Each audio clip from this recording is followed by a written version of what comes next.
ಸಮೀಕ್ಷೆಯಲ್ಲಿ ಪಾಲ್ಗೊಳ್ಳೋದಿಲ್ಲ ಅಂತ ಇನ್ಫೋಸಿಸ್ನ ನಾರಾಯಣ ಮೂರ್ತಿ ಹೇಳಿಕೆ ನೀಡಿರುವಂತ ವಿಚಾರಕ್ಕೆ ಸಂಬಂಧಪಟ್ಟಂತೆ ನಾವು ಯಾರಿಗೂ ಬಲವಂತ ಮಾಡೋದಕ್ಕೆ ಆಗಲ್ಲ, ಅದು ಅವರ ಸ್ವ ಇಚ್ಛೆ ಅಂತ ಬೆಂಗಳೂರಿನಲ್ಲಿ ಉಪಮುಖ್ಯಮಂತ್ರಿ ಡಿಕೆ ಶಿವಕುಮಾರ್ ಹೇಳಿಕೆಯನ್ನು ನೀಡಿದ್ದಾರೆ.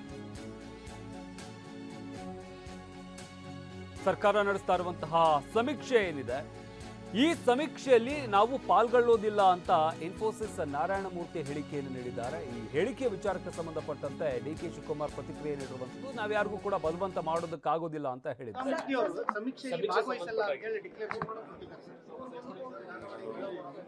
ನಾವು ಯಾರಿಗೂ ಬಲವಂತ ಮಾಡಕ್ಕಾಗಲ್ಲ, ಅವರ ಸ್ವಇಚ್ಛೆ ಇಷ್ಟು ಮಾತ್ರ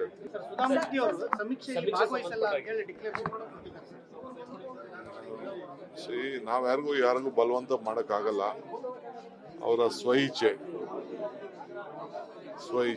ಇಷ್ಟು ಮಾತ್ರ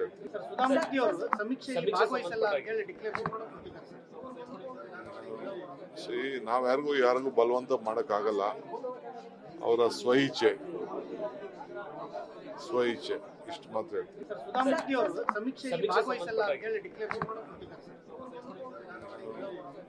ನಾವು ಯಾರಿಗೂ ಬಲವಂತ ಮಾಡಕ್ಕಾಗಲ್ಲ, ಅವರ ಸ್ವಇಚ್ಛೆ